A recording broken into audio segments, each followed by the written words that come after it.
Hey everyone, it's Nick again. Today I want to talk about my top 5 things I want to see in the upcoming Halloween movie, Halloween Kills.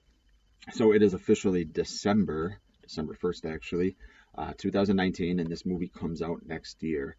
They wrapped filming maybe a month ago, so we haven't had too much news in a while.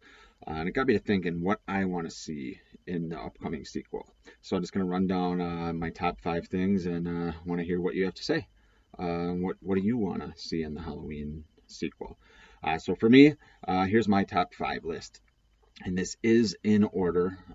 Some of them are interchangeable, but for the most part, this is pretty much in order.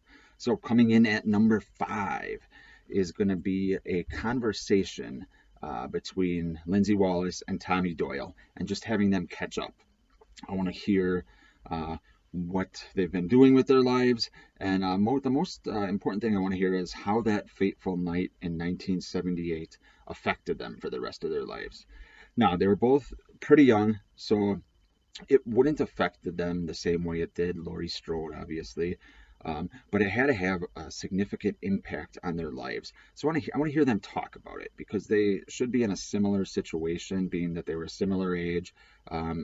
They were both in the house when Michael attacked Laurie. All those murders actually happened in Lindsay's house and then came over to Tommy's house for the climax there. So I want to know how it affected them. Even though Brian Andrews didn't come back, Anthony Michael Hall is a decent choice, at least as far as looks go and acting ability go, to play Tommy Doyle.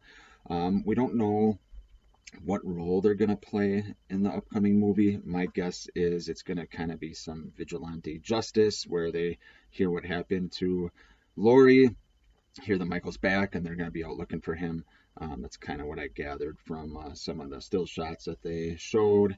But yeah, I want to hear them catch up, and it just needs to be brief, but how it affected them, and maybe slowly some things can come out as the movie goes on about any relationship they had after that night.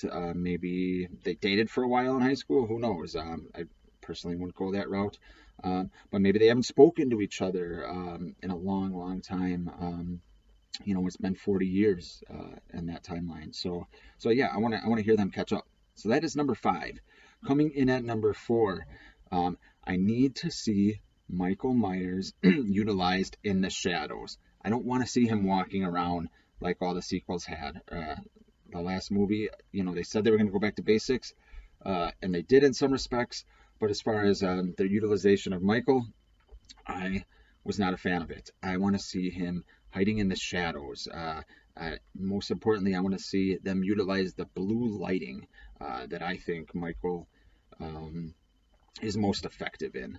Last movie in Halloween 2018, they used a lot of orange lighting, and that's not how you utilize the shape. We need to see him in the background of some shots, just like when Annie was on the phone in the Wallace house. So they really need to utilize the angles and the lighting and the darkness to give Michael his best effect. So turn him into the shape again using shadows, darkness, and that blue lighting. So that is number 4.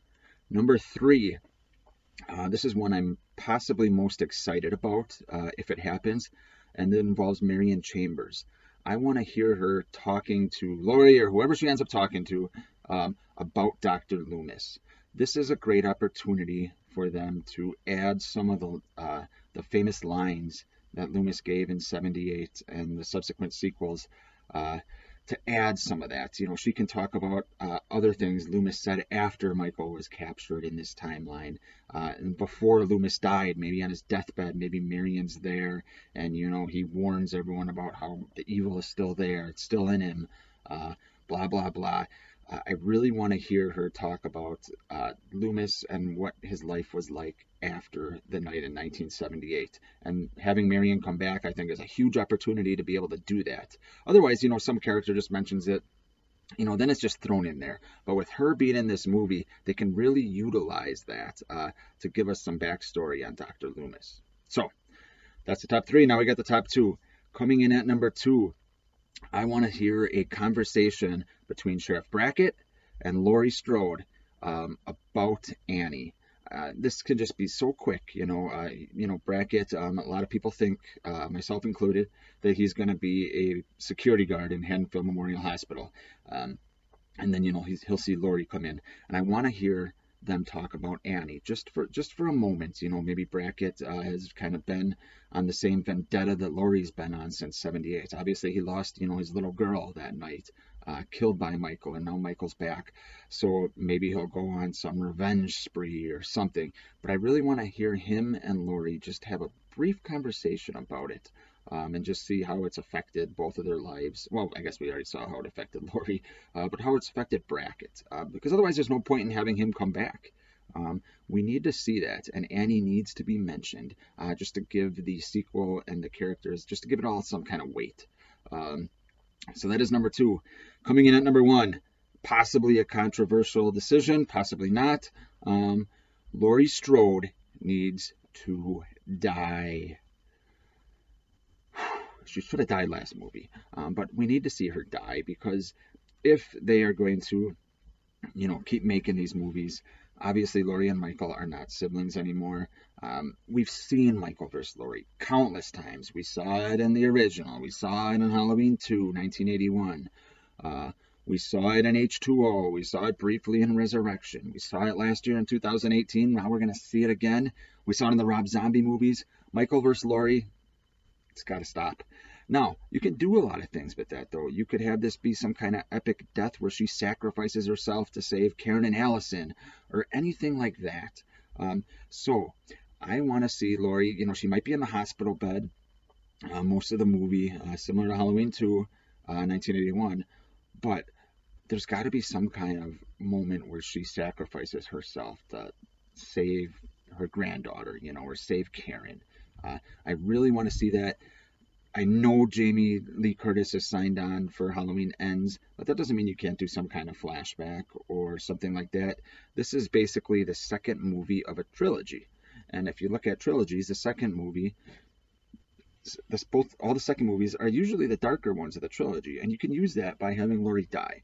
So that is what I want to see. I want to hear what other people want to see, so please let me know in the comments, what do you want to see in this movie? We got less than a year till it comes out, so let me know what you think. Thanks.